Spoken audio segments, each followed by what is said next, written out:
नमस्कार, मेरा नाम है प्रकाश सिंह और आप इस वक्त मुझे टुडे बिहार न्यूज के खास कार्यक्रम बिहार में चुनाव में देख रहे हैं, जहां आपको बिहार के राजनीति से जुड़ी खबरों को भी बताते हैं, जहां सीटों के जातीय समीकरण को भी बताते हैं, नेताओं के रणनीति को भी समझाते हैं और ये बताते हैं कि इस बार जो चुनाव होगा 2025 में 2020, 15 और 10 के चुनाव के मुकाबले किस तरीके की रणनीति होगी।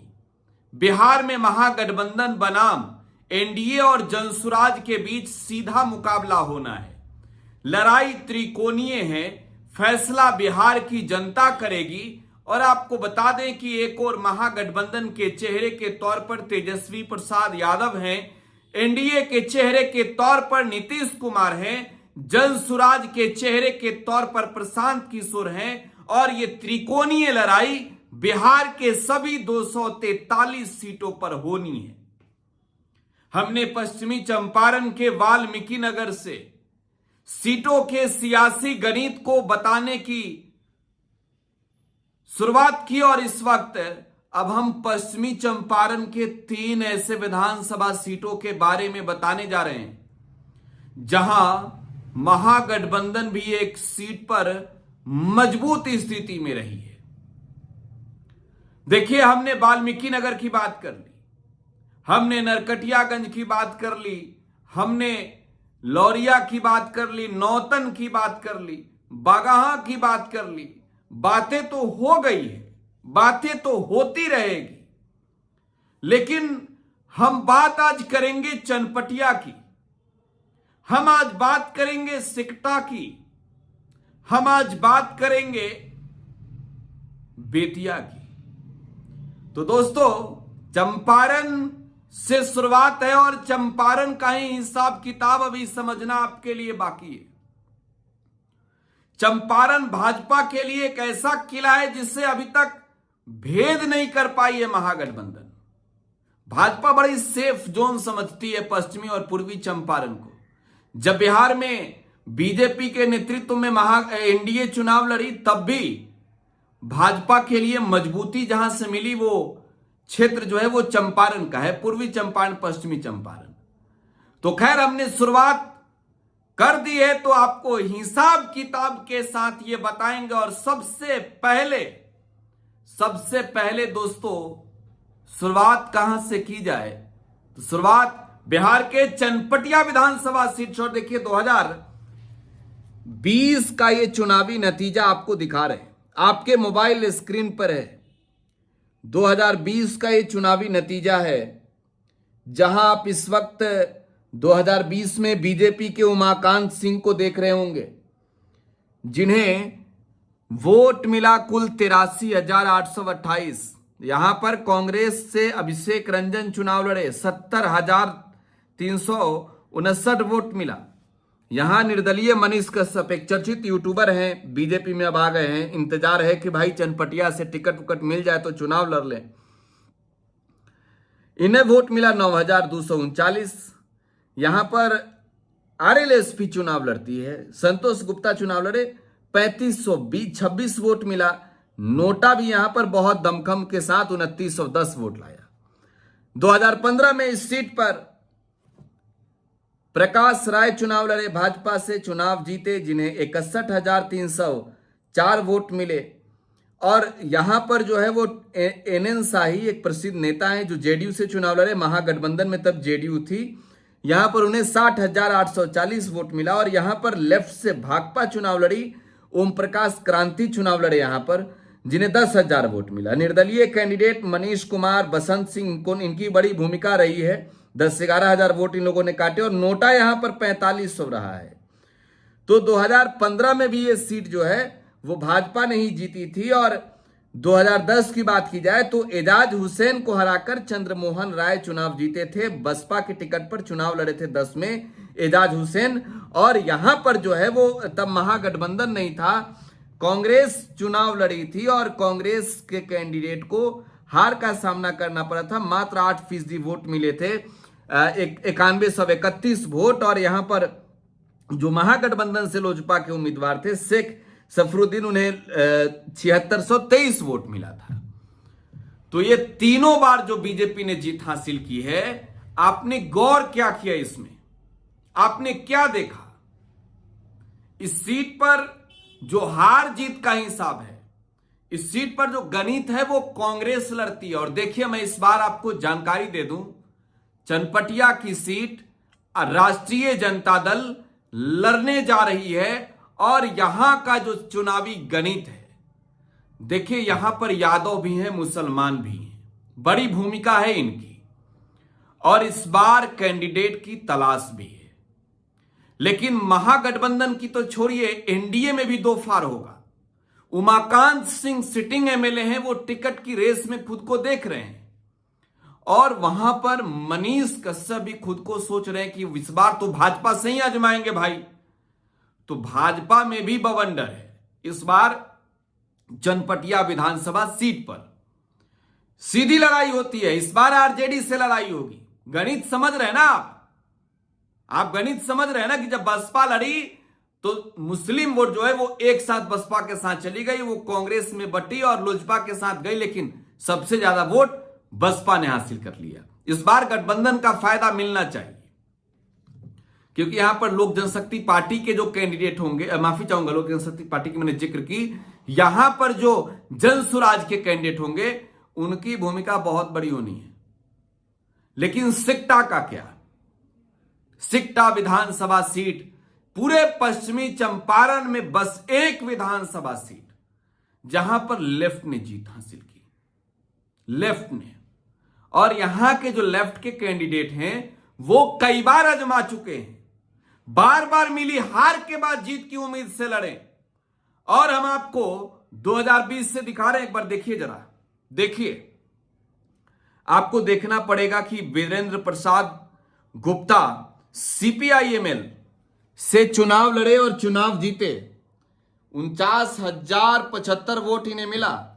और मजे की बात यह है कि 2020 में यहां पर दूसरे नंबर पर जेडीयू नहीं रही है, यहां पर दिलीप वर्मा रहे हैं, काफी प्रभाव रखते हैं। ये इंतजार में थे कि टिकट मिलेगा एनडीए से, टिकट मिला नहीं, चुनाव लड़ गए, 46,000 वोट लाए इन्होंने। और यहां पर जो जेडीयू के उम्मीदवार थे खुर्शीद फिरोज अहमद को वोट मिला 35,798। जीत किसने हासिल की? सीपीआईएमएल ने। और देखिए, मुसलमान जो है यहां पर महागठबंधन के साथ भी गए और जेडीयू के साथ भी गए। और यहां पर ओवैसी की भी पार्टी लड़ी, मुसलमानों की बड़ी संख्या है भाई। यहां पर ओवैसी की पार्टी चुनाव लड़ी और ओवैसी की पार्टी ने भी जो है वहां पर 8500 वोट काट लिया। 2015 में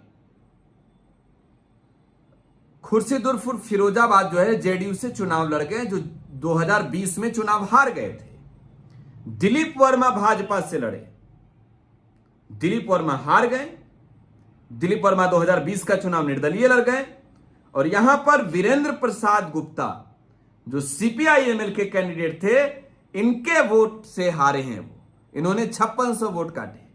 2010 में जो है यहां पर दिलीप वर्मा चुनाव जीते, निर्दलीय जीते, तब जो है वो दिलीप वर्मा का वहां पर दबदबा रहा है। खुर्शीद उर्फ फिरोज अहमद जो है वो जेडीयू से दूसरे नंबर पर रहे।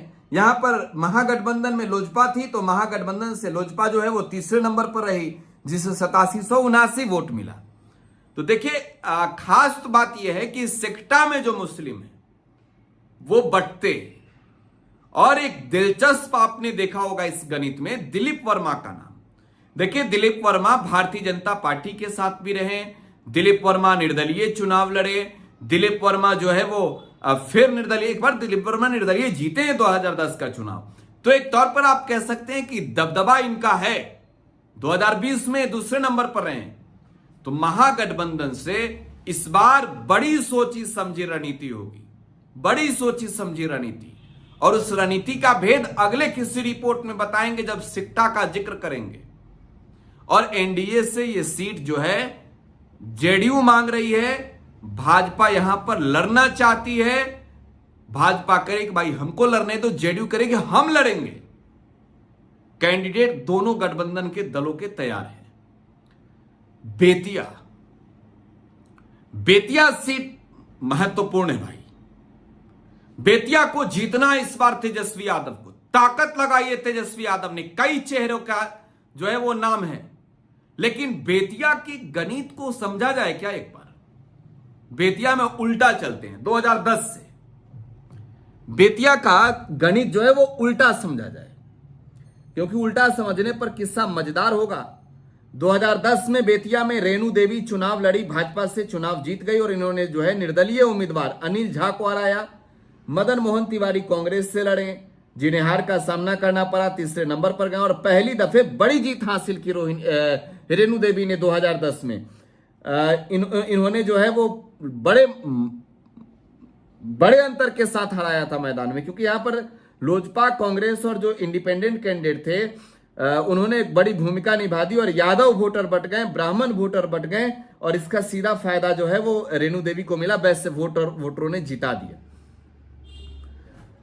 2015 में सीट कांग्रेस जीती। कांग्रेस यहां से मदन मोहन तिवारी चुनाव जीते। मदन मोहन तिवारी विधायक बने, रेणु देवी को हराकर 2015 में। महागठबंधन से सीट कांग्रेस के खाते में गई थी। और इसके अलावा अगर देखा जाए तो 2020 का चुनावी नतीजा यह कहता है कि मदन मोहन तिवारी को फिर बड़ी हार का सामना करना पड़ा। रेणु देवी से 84,496 वोट रेणु देवी को मिला और मदन मोहन तिवारी को 66,417 वोट मिला और 2020 में 2017 वोट नोटा को मिला। तो देखिए, ये कांग्रेस और आरजेडी इस बार दोनों पर तकरार होगा, क्योंकि आपको मालूम है मदन मोहन तिवारी 24 का चुनाव भी हार चुके हैं, 20 का चुनाव भी हार चुके हैं और इस सीट पर राष्ट्रीय जनता दल अब जीत हासिल करना चाहती है। चुनाव लड़के, चुनाव लड़ेगी तब तो जीतेगी। तो देखिए, कुल मिलाकर अगर आप देखें तो जहां मुस्लिमों की भी आबादी है, जहां पर मुस्लिमों की भी आबादी है, वो वोट भी ट्रांसफर बीजेपी जेडीयू इस इलाके में करा लेती है। तो एक तौर पर तेजस्वी यादव को पश्चिमी चंपारण के 9 सीटों का हिसाब किताब आपको बता दिए। बड़ी मेहनत करना पड़ेगा, कांग्रेस को ज्यादा ध्यान देना होगा पश्चिमी चंपारण में, क्योंकि ज्यादा सीट कांग्रेस लड़ती है चंपारण की। और महागठबंधन के लिए मुसीबत बीजेपी है। बीजेपी के सह में जेडीयू चुनाव जीत जाती है। भाजपा की एक तौर पर आप कह सकते हैं कि बैटिंग हमेशा से अच्छी रही है। खैर, अगली रिपोर्ट में अब जब बात की जाएगी तो शुरुआत चंपारण के पर पूर्वी चंपारण से की जाएगी। जब पश्चिमी चंपारण का चैप्टर क्लोज हो गया। अपनी प्रतिक्रिया कमेंट बॉक्स में दे दीजिएगा। धन्यवाद। पनोरमा ग्रुप, जो सोचता है वो करता है।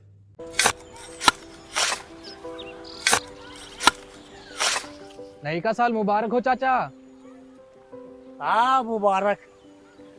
जब तक ये सरकार बा तब तक नया साल मुबारक।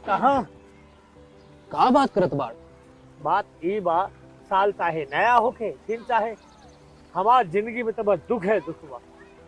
बाढ़ के समस्या 10 का 10 बा।